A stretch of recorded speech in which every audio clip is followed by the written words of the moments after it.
It's 6 o'clock and this is Anglia Tonight on ITV1. Welcome to half an hour of local news from your part of the region.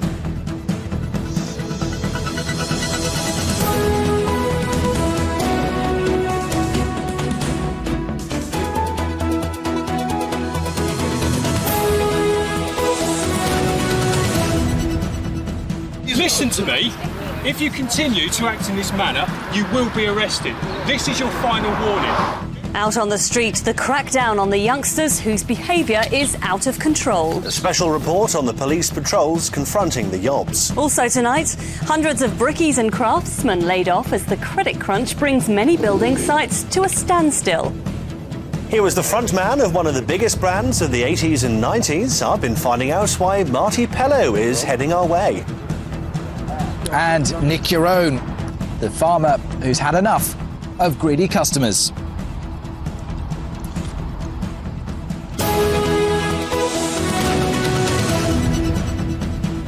Hello, good evening. Welcome from Stephen and me. Well, first tonight, taking the fight against antisocial behaviour onto the streets. It's an all too familiar scene. Long summer evenings and gangs of youths with not enough to do. And that can lead to intimidation and crime. Well, in a special report, our correspondent Matthew Hudson joined police in Bedford, tasked with confronting the yobs. You are being warned now, all right? You are committing an offence under the Public Order Act. If You've done everything to me you wanted to do for no reason. This young man's a whisker away from being arrested. When spoken to by the police, he had a little too much to say for himself. When told they want to photograph and film him, he had a lot too much to say for himself. Welcome to Operation Nevis. The police say it's less hugger hoodie, more harasser hoodie. It's had a massive effect. We've tried a number of different things in the past, but with a camera we can capture offences, then we don't have to chase after anyone. We've got the hard evidence there so we can arrest them at a later date. The operation's been cutting antisocial behaviour in Bedford's Goldington district, where incidents had been spiralling out of control. Suspected troublemakers are ruthlessly pursued, moved on and filmed even for minor offences. In the short term it disperses them, in the long term it provides evidence for prosecutions, ASBOs and acceptable behaviour orders. For these officers, this is how it goes on evening after evening. It isn't particularly glamorous, it isn't easy, and it certainly isn't a quick fix solution. But they tell me that incidents of antisocial behaviour have dropped by up to 50% since Operation Nevis started. Next stop, a waste management centre. Youngsters have torn down razor wire, endangering themselves in the process, then stolen several bikes. Staff say Operation Nevis has been badly needed. They're getting in here, they're wrecking stuff, they're throwing stuff around the place, and they are stealing stuff off the site. It's not all stick and no carrot, though. The police have organised twice-weekly football matches for children. Officers like Matt Haley try and win hearts and minds where possible, but senior officers say parents must play their part. I'll just be very keen for them to just think about what their children are up to and satisfy themselves that they're out playing and socialising responsibly. The police recognise most of the young people here aren't bad, just lively and a bit bored. But they say the hardcore of troublemakers has to learn. If they're going to dish out trouble, they must expect trouble to come looking for them. Matthew Hudson, Anglian News in Bedford. The prospect of further falls in house prices is not just hitting owners and prospective buyers. In the last few months, 4 of the major house builders have said they'll be shedding more than 1,200 jobs between them. It means work has either stopped or slowed dramatically on building sites across the region. Carl Heidel reports on another major effect of the declining housing market. Still earning a living, but they're worried for their jobs. Brothers Robert and Richard Johnson have been in the building trade for decades, but they've never known such a slump in the market. This site in Northampton would normally have been busy, but things are quiet.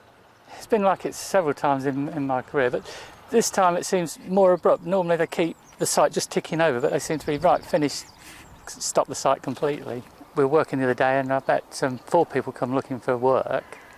And, you know, they don't stand a chance because everywhere's the same, you know. I said, well, we don't know what we're doing next week, so if you're out of work, I actually think it's very worrying. The reason it's so bad for brickies and chippies and plasterers is that house builders have either stopped building homes or aren't finishing them off. That's because people can't get the mortgages and just aren't buying. And this is what is happening right across the house building industry. Houses are being made watertight in most cases, but if you were to look inside, you'd see that the walls haven't been plastered, there's no tiling, and there's no plasterboard on the ceilings. That is one scenario. The second scenario is that house builders are building, say, 5 homes and then waiting for them to be sold before they build the next 5. House builders used to build far more than that before worrying about selling them, but times have changed. They can't afford to do that anymore. In fact, in some new builds, only the foundations have been put in and then the site is mothballed. Once we've started, we will proceed to finish those buildings and offer them in the market for sale. But I know that some companies have said that they're going to build to shell stage and then they're going to leave the finishing works until such time as the market improves. The economic downturn has wiped £4.2 billion off the major house builders' market value since January, so they're cutting back. More than 1,000 staff are likely to go, but that doesn't include hundreds of brickies, plasterers, plumbers and painters who are all contract workers. Persimmon has actually frozen new developments as sales fell by 24% earlier this year. In fact, at this site in Northampton, construction workers told Anglia News that some of these homes hadn't been touched for a month. No one knows how long the financial downturn will last, but those that can afford to might first have to buy a house at this rather early stage before the builders agree to finish it off. Carl Heidel, Anglia News, Northampton. Well, from one side of the Times to another, really. A Cambridgeshire strawberry farmer has ripped up his crop because pick-your-own customers were eating more than they actually paid for. He says one family even brought a bowl of cream to enjoy with their strawberries in his field. Well, Neil Bradford is at the farm in Dry Drayton and joins us now. Neil. Yes, good evening. This was more a case of nick your own than pick your own. And while it may sound trivial and indeed comical, it was actually a serious problem for the farmers here. So much so, it was costing them thousands of pounds. Farmer Bob Hacker knows his onions, or at least he's beginning to. They've replaced his crop of strawberries after some customers took the term pick your own far too literally. His son-in-law, now the farm manager, has been astounded by people's cheek. People walking off of them in the coats and stuff, people covered in juice. You know, eating, just sit there eating for about an hour and just come out with it all down the trousers, all over the face. Taste testing has always been part of the pick-your-own experience, but Mark claims it's ended up costing him thousands of pounds a year. One family was even seen with its own cream and bowls to enjoy the strawberries straight from the plant. Those visiting the farm today have found the stories hard to believe. I think it's absolutely it's outrageous, isn't it? It just spoils it for everybody else. The minority as usual spoil it for the majority, so. You pick a nice one and you say, oh yeah, that's for me, and you eat it. That, I don't think is wrong. But when they come and bring the cream and eat them with the cream as well, I think it's pushing it a bit, don't you? The farm at Dry Drayton is testament to just how much times have changed. It's been in the same family for almost a century. Strawberries have been grown here since 1923, and in the early 80s, the fruit made up 20 of the farm's 35 acres. It is sad, yeah, very sad. But then I'm feeling there's a lot of work involved, and now I've got old, everything becomes more of an effort, you know. The family still grows some fruit here, including gooseberries, red currants and tayberries. But the only strawberries on sale are from other farms. The main source of income now is the farm shop. After 50 years of letting people help themselves, Hacker's Fruit Farm has finally closed the door on pick your own. Neil, this has clearly got its funny side, but the farmer must be struggling to see the joke. Well, losing money for any businessman is not a laughing matter, and farmers are no different. I think what is different, though, is the attitude. If this was a packaged product on a supermarket shelf and people were walking in and eating the strawberries and only paying for a fraction of what they had, people would have a very different attitude. There have been strawberries here for 85 years. I think it was the Beatles who made the word "strawberry fields forever" famous. Well, here in Dry Drayton tonight, at least, their words don't appear to ring true. Neil, thank you. Honestly, people's cheek, can't believe it, can you? Well, perhaps I can, but there we are. Unbelievable. Never mind. Now let's go back outside again. Louise joins us now for the weekend's weather forecast. And it's the summer solstice today. I thought that was tomorrow, actually, but apparently it's today. Is that right, Louise? Yes, it's all rather confusing. The summer solstice will be at 1 minute to midnight GMT, but because we're actually in British summertime at the moment, it will actually be 1 minute to 1, which is technically tomorrow morning. So it's all rather confusing. And it's not actually the longest day of the year either. In fact, we've got a few days at the moment that will all be long but of a similar length. So it's all a bit complicated. So now that we've cleared that up, why don't we take a look at our weather pictures? And staying with the theme, we've been to see the sundial and the sun at Girton College in Cambridge. The college was established on October the 16th in 1869. A bit cloudy there today, but still lots of sunshine too and feeling warm. But make the most of it, as the rain is going to arrive tonight, I'm afraid, just in time for the weekend. So let's take a look at some of the details. Pretty grey and damp and a bit miserable tomorrow for all of the region, I'm afraid. If there's any consolation, it's due to be much wetter to the west and the north of our region. The rain will move away on Sunday lunchtime, leaving us with a drier day and some sunshine. And the good news is that Monday and Tuesday at the moment is looking dry with some sunshine, but I will have all the details for you at the end of the programme. Oh, so there is some good news in there somewhere. Louise, thanks very much. Well, talking of wet, wet, wet, we'll be hearing from the band's lead singer, Marty Pellow, later on. Also coming up, more of your travellers' tales and a tale of travellers from 60 years ago. They'd sailed in search of a better life. We'll hear from the young men and women who chose Britain for their new home. And a lifetime's work, the extraordinary collection born of one man's passion for the past. And it's all up for sale. Coming up on the evening news, we expose yet more violence and intimidation in Zimbabwe at the hands of Robert Mugabe's henchmen as opposition leader Morgan Tsvangirai threatens to pull out of the elections.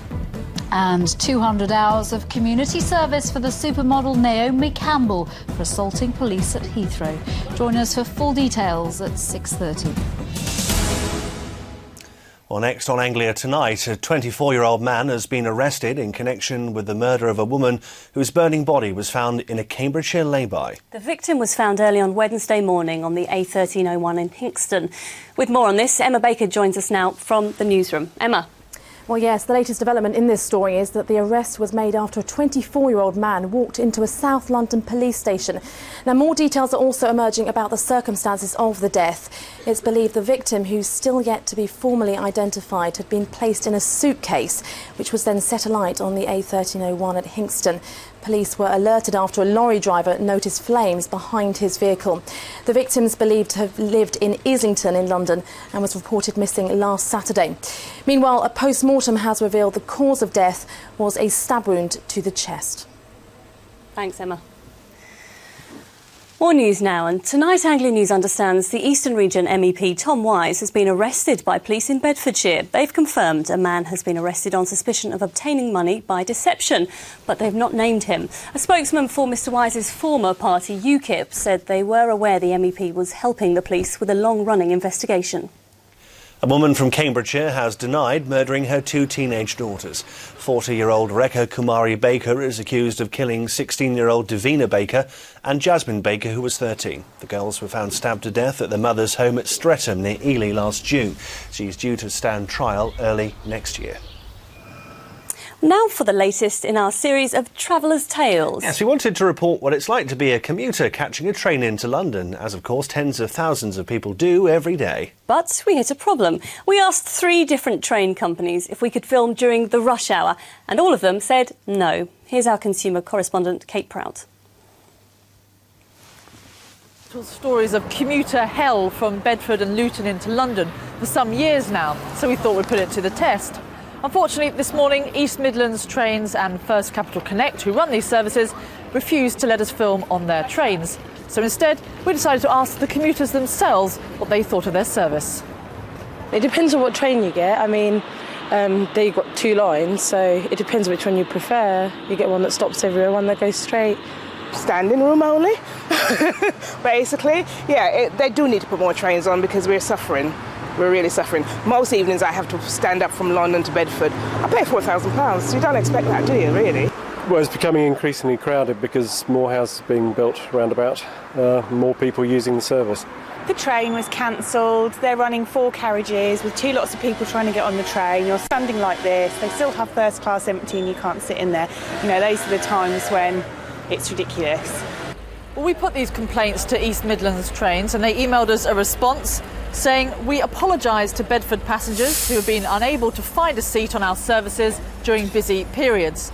There's very high demand for services at peak times and we make the best possible use of the resources available to us." And First Capital Connect told us, "We are well aware of overcrowding and have pushed hard for extra capacity for our customers. On the Bedford to Brighton route, we've introduced 7 extra 4-car trains, which has helped cope with growth in demand." Of course, trains aren't the only mode of transport that we use to get to work. Earlier this week, my colleagues Rhiannon and Neil looked at the issue of driving. And yesterday, I took to my bike on the streets of Bedford to see just how viable a cycling commute can be. And we've been asking for your opinions too. Now, Martin Russell wrote in. He said cyclists in Cambridge should give more consideration to their surroundings and take iPods out of their ears. Anthony Salter cycles 6 miles to and from work every day. He says the worst part is motorists trying to squeeze past him and oncoming traffic travelling at 50 miles an hour. And John Robert Lee emailed. He says he'd like cyclists to do the same as him and wear a high-vis waistcoat. Well, we didn't take to the buses this week, but we do know someone who uses the buses regularly and someone who's really not very happy with the service. He's 17-year-old Ryan Thompson. He's disabled and he's from Milton Keynes. They're not very accessible. The actual buses, I wouldn't be able to get on them in this particular chair, as they do not have ramps. I'm coming to the age where I may need a job, not to mention the fact that I want to be as independent as possible. You know, I don't want my parents ferrying me around everywhere. Whether it's roads, rails or cycle wheels you use to get to work, your experiences tell us that your commute isn't always a happy one. But as always, we'd like to hear more of your stories. So some interesting views from Kate there, but as she said, we'd like to hear some more of them too. So whether it's about the roads, rail, buses or cycling, do get in touch. You can email us at anglianews@itv.com. Or through our website, itvlocal.com/Anglia. Good or bad, let us know. We'd like to hear from you. Next, they arrived in Britain with badly needed skills, a willingness to work and the hope of a better standard of living. 60 years ago, the Empire Windrush docked at Tilbury Docks in Essex, carrying hundreds of passengers from Jamaica. Well, it was the first wave of immigration from the Caribbean. Now it's become an important milestone in the history of modern Britain, of course, as Mel Barham now reports. The Empire Windrush arrived at Tilbury on a warm June day in 1948, carrying 492 men and women from Jamaica. I've been travelling the countries years ago, but this is the place I wanted to know, darling London.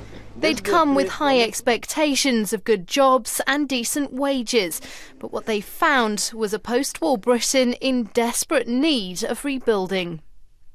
Well, we was told so much about England, about Buckingham Palace, you know, the place was paved with gold and all like that. But when we came here, we was really, really disappointed.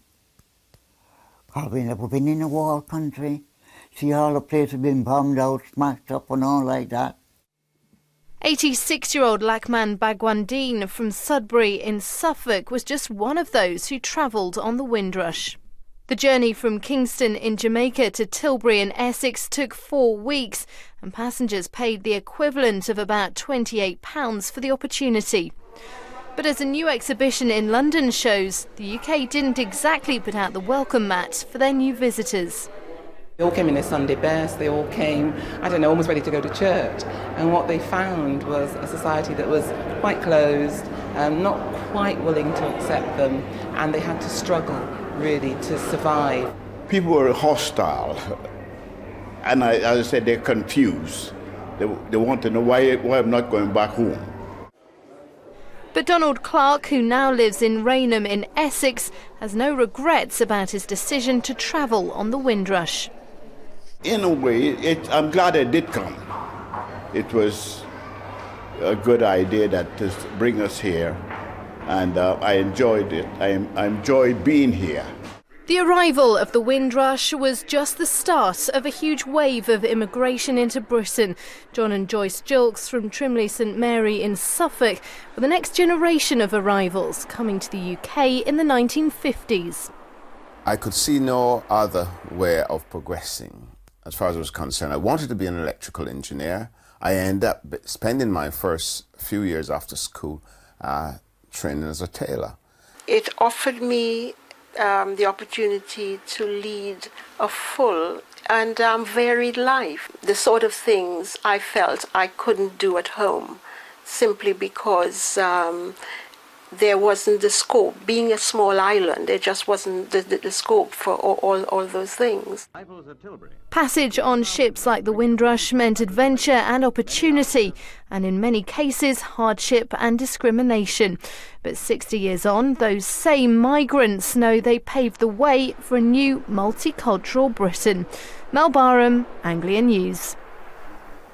Well, we're going to carry on talking about the past now because one man's lifetime collection of antiques and memorabilia is going on sale in Wisbech. Ralph Burrows was an antiques dealer and collector who devoted his days to amassing bygones and memorabilia linked to the town.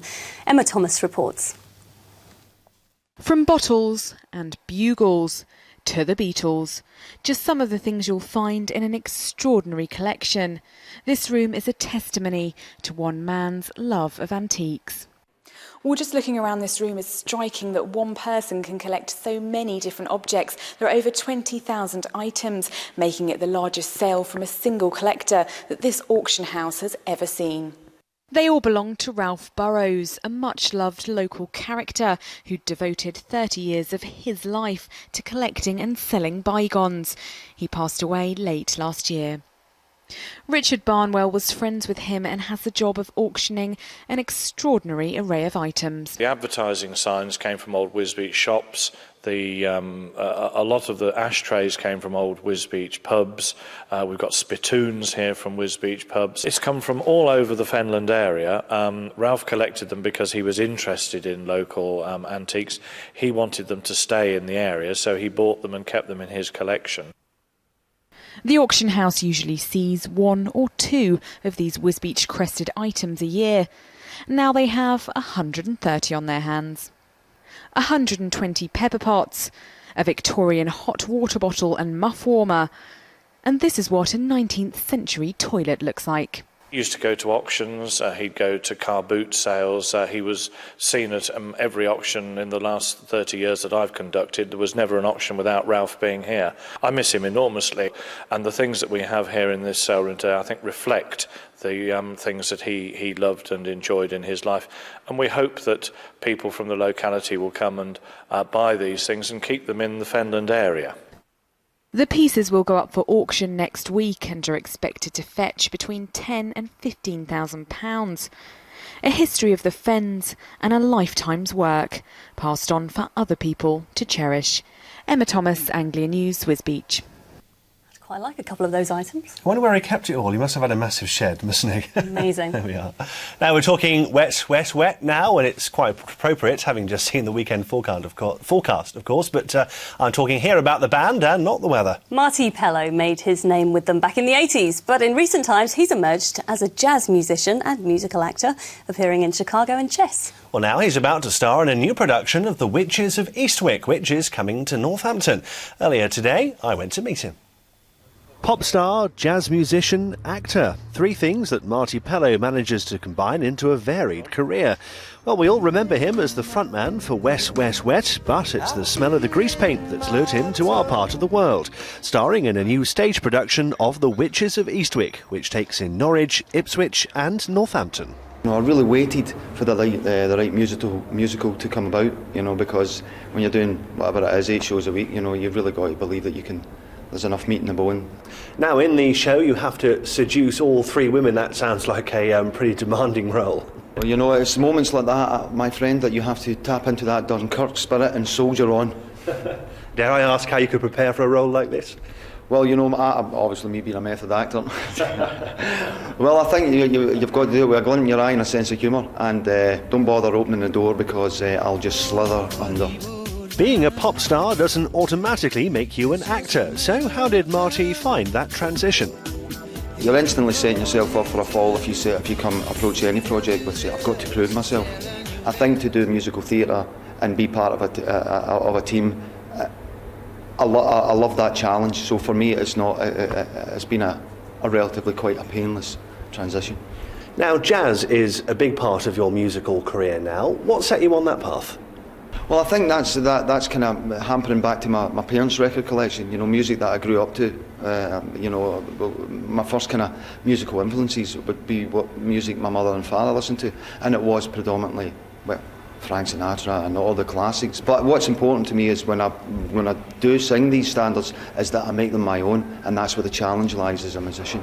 And Wet, Wet, Wet, of course, we all know you from, and that's still going strong too. Yes, absolutely. Just recently we finished a tour with Wet, Wet, Wet, which was a phenomenal success, and there's just so much goodwill for that band. That's the challenge, is to have an eclectic career and mash it up a little bit, and be afforded the luxury to dip your foot into different genres of music, or try musical theatre or film. Just keep growing and just keep yourself fired up for what you do, and still have a loving and passion and an enthusiasm for what you do, and it's no bad thing. Anyway, I was a terrible painter and decorator. True. In The Witches of Eastwick, the 3 girls summon up their ideal man. It's him, but who would it be for you then? Well, he's pretty close, actually. I had such a crush on him. Such a lovely smile.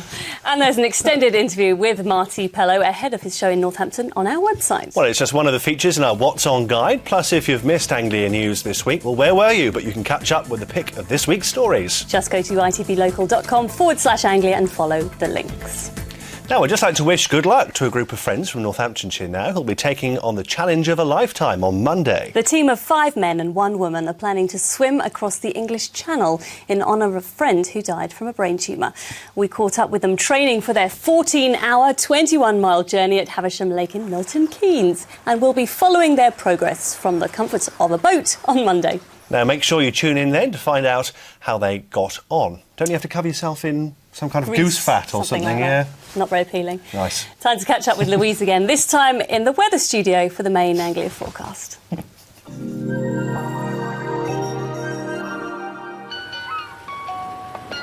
Savers get a warm welcome at Norwich and Peterborough, sponsors of Anglia Weather. Hello again. Well, we've got rain moving in tonight, a grey and damp Saturday before a drier and brighter time on Sunday. So let's have a look at what we're expecting. You can see this very large area of rain out here in the Atlantic. It's picking up a lot of moisture as it heads towards our part of the world. It's quite humid as well. Now, the worst part of this rain is probably going to affect more southern parts of our region overnight before this second area of rain, which is pushing northwards, comes and affects more western parts of our region. So quite a wet day on Saturday before that area of rain moves off on Sunday. First, let's look at this evening then. And as I said, that rain will move in this evening. More northern parts of the region will stay dry until the very early hours. We've got lows of around 11 or 12 degrees. Now, Saturday morning then, a pretty grey and damp start for everyone, I'm afraid. As we move into the afternoon, as that bulk of rain clears off, there will still be some wetter weather in more northern parts, but it will be cloudy and drier the further south you are. There may be some sunny spells in there. It's going to be quite humid, so temperatures getting up to around 19 degrees. Now let's have a quick look at the 5-day forecast, and you can see that on Sunday we've got a day of sunshine and showers, some high pressure nudging in on Monday and Tuesday, which will keep things dry before some more showers return on Wednesday. Savings accounts from the experts at Norwich and Peterborough.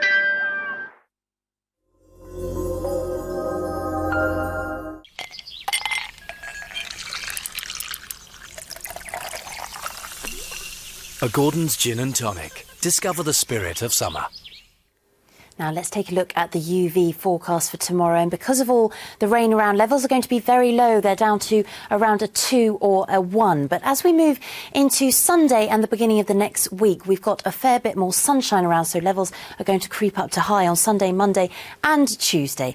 But that's it for now. Do enjoy the rest of your evening. Good night.